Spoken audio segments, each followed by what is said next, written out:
1 दिसंबर तक भागवत का आयोजन प्रेम नगर आश्रम में बड़ी धूमधाम से चलेगा।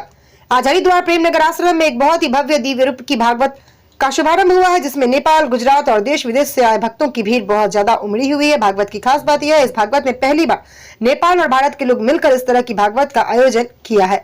तेज न्यूज इंडिया हरिद्वार, उजाला स्टार न्यूज प्लस ने यहाँ पहुंचकर यहाँ की स्थिति का जायजा लिया। स्टार न्यूज प्लस के लिए उत्तराखंड के हरिद्वार से सागर की ये रिपोर्ट।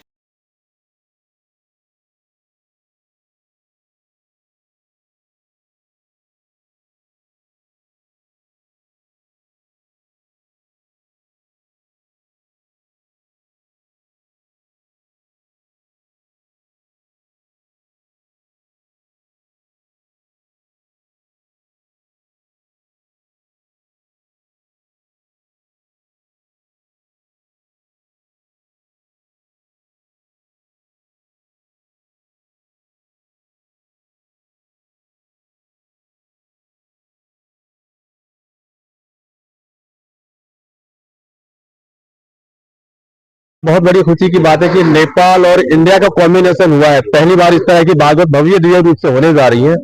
इस पर आप क्या कहना चाहेंगे, 2 शब्दों में बात? आप सभी को श्री राधे राधे राधे। यहाँ पर विराजमान संतों को मेरा प्रणाम। देखिए, कहा जाता है एकम भागवतम शास्त्र मुक्तिदानी न गर्जति, एकमात्र भागवत जी जो मुक्तिदान की गर्जना करती है। और यहाँ पर सारे के सारे भक्त कई सारे मनोरथ लेकर के विराजमान है। कुछ भक्त नेपाल से आए हैं, कुछ भक्त भारत के हैं, तो कुछ विदेश से भी आए हैं।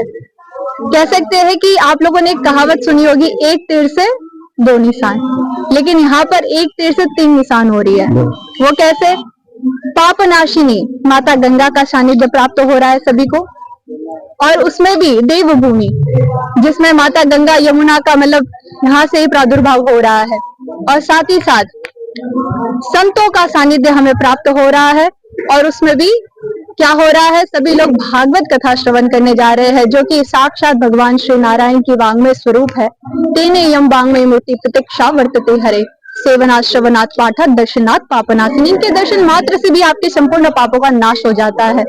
तो इस पर तो मैं यही कहना चाहती हूँ कि पूरा विश्व ही एक कुटुंब है, और नेपाल और भारत इन्हीं पूरे विश्व से यहाँ पर भक्त लोग मौजूद है, और सब एक परिवार है, और परिवार एक साथ मिलकर के भगवान का नाम लेने जा रहे हैं, कीर्तन करने जा रहे हैं, भजन करने जा रहे हैं, सत्संग करने जा रहे हैं।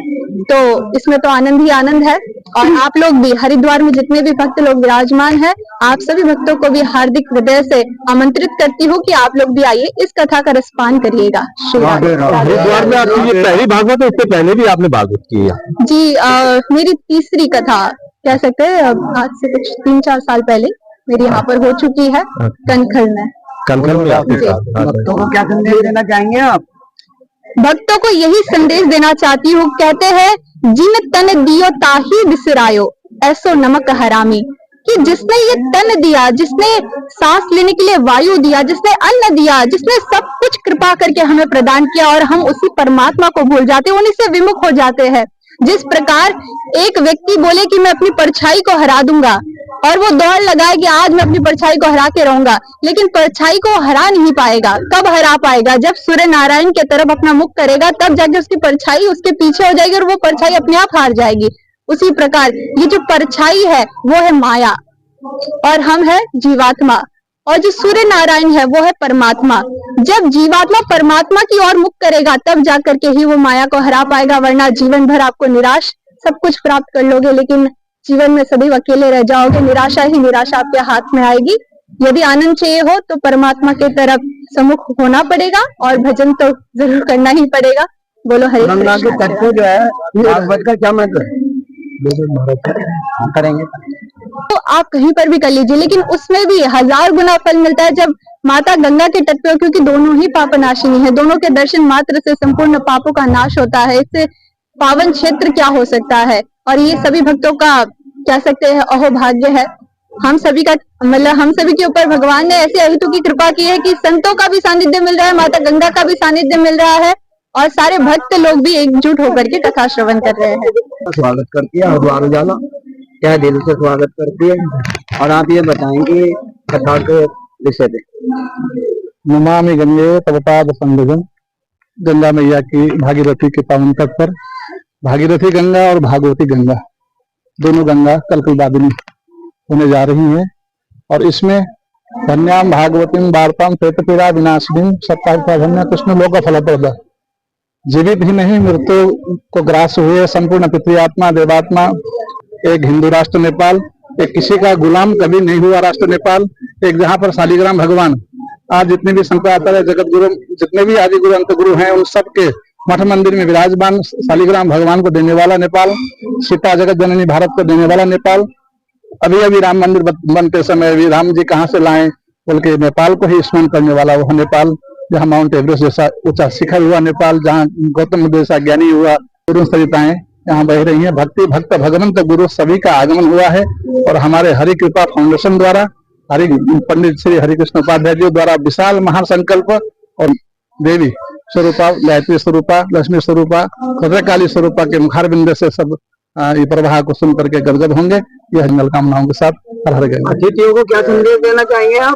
अतिथियों को यही संदेश देना चाहते हैं कि जो गंगा जी के तट में आए हैं पावन गंगा मैया का स्वस्थ रखें, गंगा मैया का भी ध्यान रखें और अपने जिस लक्ष्य को लेकर के आए हैं आप सभी की मनोकामनाओं को पूर्ण भागीरथी मैया करेंगे और भागवती गंगा करेंगे और आप सब स्वस्थ होकर के आनंद होकर के मस्त होकर के श्रवण करेंगे तो अवश्य धन्याम भागवती वार्ताम प्रेत पीड़ा विनाशिन तो है साथ में यशा स्मरण मात्र न जन्म संसार बंधनात्, संसार के जन्म के सब बंधन मोक्ष हो जाएंगे। धर्म वैदिक सनातन धर्म, सनातन धर्म, सनातन का अर्थ नाश नहीं होता और वो नाश नहीं होने वाला क्या है, संसार में सभी पदार्थ होंगे तो सनातन नहीं होंगे।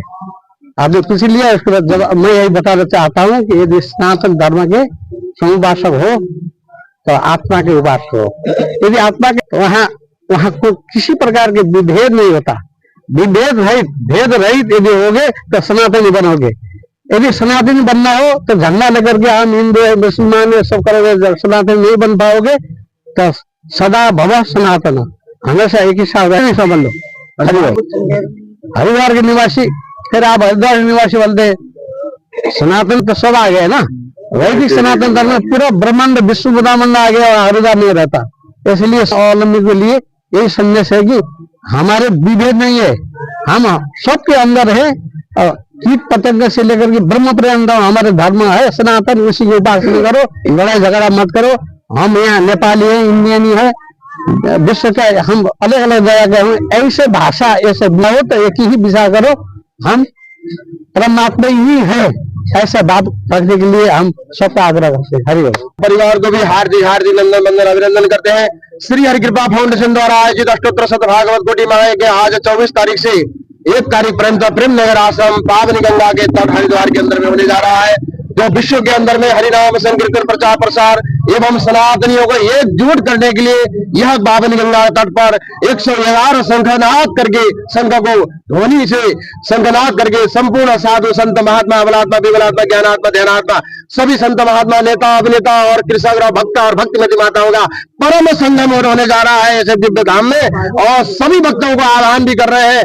और यहाँ पर इतना ही नहीं, माँ गंगा के तट पर 12 ज्योतिर्लिंग 1.25 करोड़ रुद्राक्ष का जो लिंग माँ गंगा के पावन तट पर होने जा रहा है और संध्या कालीन में भव्य और सभ्य और आरती भी होगी और संपूर्ण भक्तों के दुख विश्व ब्रह्मांड में रहने वाले सब विश्व के अंदर में जो वसुधैव कोटि महायज्ञ में संपूर्ण भक्तों को कल्याण करने वाला माँ पावनी गंगा के तट पर जहां जहां ये संदेश जा रहा है, नेपाल भारत विश्व से अभी भी दिन 4 दिन 5 दिन 6 भूलिएगा। प्रेम नगर आश्रम अब आज से प्रारंभ हो रहा है, 1 दिसंबर तक है। जो भी इस न्यूज को सुन रहे हैं सभी लोग आए, सबका कल्याण होगा। सर्वे जना सुखिनम भवन्तु, सर्वे सन्तु निरामया। माननीय मुख्यमंत्री जी, पूर्व मुख्यमंत्री जी हमारे उत्तराखंड के बीच में आ चुके हैं। ये भगत सिंह कोश्यारी जी जो 2 शब्द बताएं कथा के विषय में। देखिए, हरि फाउंडेशन इस वक्ता की ओर से आज प्रेम नगर आश्रम में हरिद्वार में श्रीमद् भागवत कथा का प्रारंभ हो रहा है और ये जो आश्रम है या ये जो फाउंडेशन है ये भारतीय संस्कृति, सनातन संस्कृति, हिंदू धर्म, इस सब की रक्षा के लिए काम करते हैं। और इन सब की बड़ी विशेषता ये है कि ये भारत नेपाल मैत्री के लिए अहर्निश काम करते हैं, करके संस्कृति के विकास में काम करेंगे। तो बत्ता हमारा धर्म, हमारी संस्कृति यही हमारी काम आते हैं। और ऐसे संगठन के द्वारा भारत नेपाल मैत्री का प्रयास भी होगा, साथ साथ में भगवान का भजन भी होगा, कथा कीर्तन भी होगा। थोड़ी देर के लिए जितनी देर कथा वचन सुनेंगे, आदमी का मन शांत में रहेगा, घर परिवार की दुनिया भर की चिंताएं उनसे मुक्त रहेगा और भारत नेपाल संबंध मजबूत होंगे, दृढ़ होंगे। बस हरिद्वार के निवासियों को कुछ संदेश हरिद्वार के निवासी को सारी दुनिया को संदेश देते हैं, इसलिए मैं कौन होता हूँ संदेश देने वाला। पहली बार इस तरह का कॉम्बिनेशन देखने को मिल रहा है कि नेपाल और इंडिया की करके भागवत हो रही है, इसी तरह आप क्या कहना है? नेपाल और भारत एक ही है और भारत नेपाल की मैत्री बहुत पुरानी है। हमारे अनेकों लोगों ने और हमारा रोटी बेटी का संबंध है नेपाल के साथ। नेपाल की जो सभ्यता और संस्कृति है वो भारत के साथ मेल खाती है और हम सब लोग भी नेपाल को अपना ही मानते हैं। और नेपाल के जो लोग हैं यहाँ पर हरिद्वार की इस पावन पवित्र गंगा के पावन तट पर आकर सत्संग भजन के माध्यम से, भागवत के माध्यम से एक जो संदेश भारत मैत्री का दिया है वो बहुत ही सराहनीय है। और भारतीय सभ्यता संस्कृति का जो मूल आधार है उसको संसार के हर क्षेत्र में पहुंचाना, ऐसा हमारे भागवताचार्य करते रहे हैं। ये भागवत साध्वी जी जो भागवताचार्य हैं इनका अच्छा प्रयास है और हम सब संत भी धरा पर ऐसा भागवत का कार्यक्रम प्रेमनगर आश्रम में रखा है। लोग मिलकर नेपाल की मजबूती के लिए वहां पर सुख शांति रहे और भगवान पशुपतिनाथ का आशीर्वाद हम सबको मिलता रहे।